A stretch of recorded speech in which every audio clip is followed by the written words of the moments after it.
talking with Martin Horsey, one of the actors in the upcoming movie Centurion AD. So welcome, Martin. How are you? Thank you. Nice to be here. Good. Glad to have you here. So I'm wanting to know, first off, what role do you play as in this upcoming movie? I play the role of Basil Mason. Basil Mason. That's an interesting name. Yes, it is. Basil. I think it was concocted purposely for me by the writer. I don't know whether to give me a bad time or to just make the character more, more full. Interesting. Yes. So Basil Mason, who is Basil Mason in this movie? Basil is actually he's a multi-layered character. He's a minister, and he's an author. So he's got some independent wealth, obviously, because of what he does with his time chasing around Archer, which you probably know about already. But he's when I say multi-layered, he's a minister, and he writes about Christianity, and he loves and promotes Christianity. But he's not a goody two shoes. He's actually a chain smoking minister. And he has a little bit of edge to it as well. So. A little bit of, now that sounds like an interesting character. Chain-smoking minister who's an author. Exactly. So how does it come together that you end up in this particular role as a chain-smoking author who's a minister in this movie? Well, it actually goes, it's like a flashback to way back. And I think there's a scene in the movie which depicts this, that when I was a child, I had a father who was very sick. And the main character, Archer, comes by and heals my father. Now, I was just a child, but I never forgot that. And as I grew up and grew older, it became more important to me to find out, who this guy was and find out about him, because obviously that's an intriguing thing. Yeah, if he saves your father. Yeah. So in this movie, if this gentleman, Archer, heals your father, are you on a quest to find Archer then? Is that what you're That's doing? basically it. Okay. I couldn't put it any better than that. It's a quest, it is, yeah. So does he take us through the adventure, if you can, without giving away too much detail, because we know moviegoers are going to be going soon. So can you kind of give us a little idea of what are some of the things Archer encounters as he's pursuing, your character pursues as he's pursuing Archer? Well, it's one of the things that drew me to the movie in the first place was the premise. I hope I can give you a little bit without giving too much away. It's Okay. the fact that Archer is basically immortal. He was the Centurion that pierced Christ at the cross, when the blood came upon him and made him immortal. And he's spent his life going through basically doing good, helping people, and also fighting bad guys, fighting demons. So sounds interesting. That's what makes the movie work, I think, is that it's entertaining because it's exciting. It gets you going. There's some great action scenes, but it's also inspirational. Oh, good. So when you say it's exciting, I'm sure moviegoers, will they be on the edge of their seat, kind of like, will there be some points where there's some cliffhangers? Absolutely. I was on the edge. I was on the edge of my seat waiting to go on camera. So, like in that scene. Oh. You're funny. So not only entertaining, you try. So not only entertaining, like riveting on the edge of your seat, but inspirational. I think that's a great combination.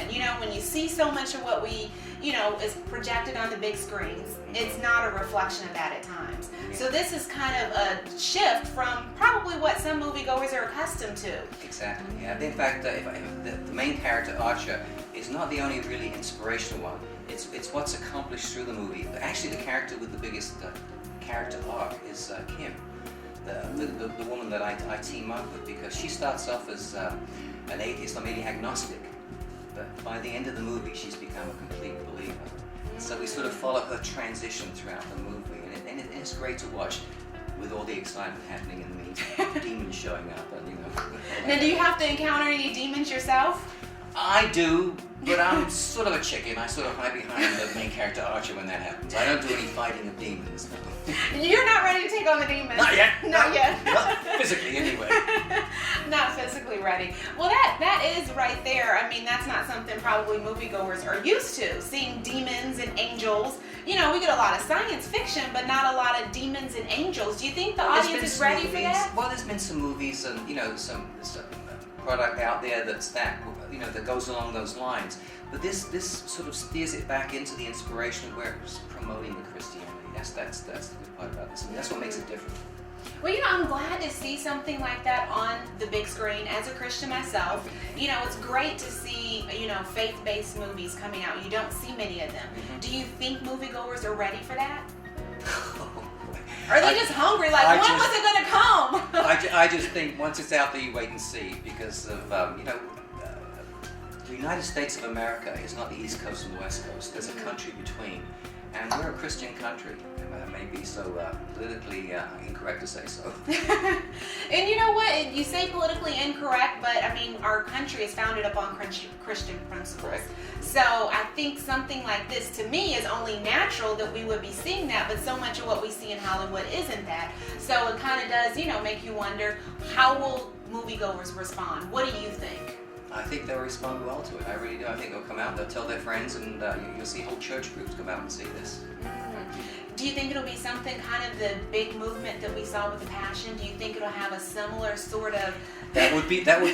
I don't want to make predictions. I don't want to be sitting back here in 6 months saying, "Oh, sorry." But I don't know. But I certainly hope so. I worked with the director before, Brian, in an award-winning short that he won called No Experience Needed, and so. People say, "Well, how did you get into that? How did you audition and get in?" Well, I didn't really have to. I'm sort of like a friend. That's good when you have the end That's what yeah.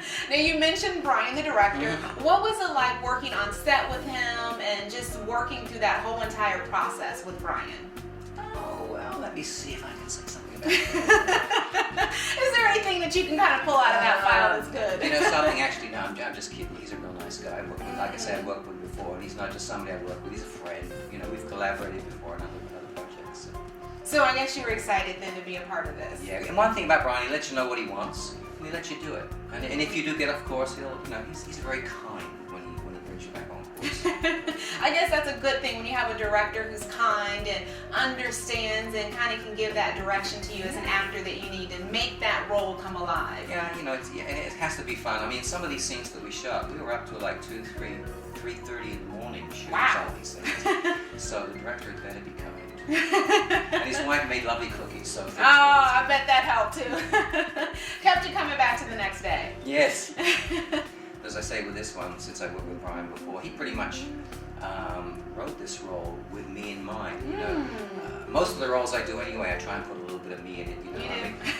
Basil's a preacher, but he's also a cheeky little fellow. He's a cheeky little fellow. So you brought your own personality to it. So that's good. Yeah. So I guess, was Basil at all like your character? I know you said like you said he's cheeky, but you brought your own. He is and he isn't. That's what's great about characters and developing a character. But I always try to put as much of myself in it as possible. If you can be more natural in the role.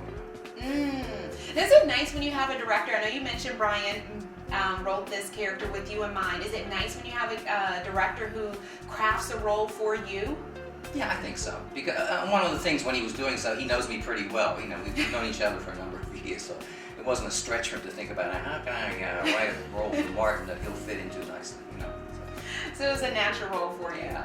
Oh, that's good. Well, I bet you're excited about this role. I am. You're excited. So yes. I bet moviegoers are going to also be excited. I hope so.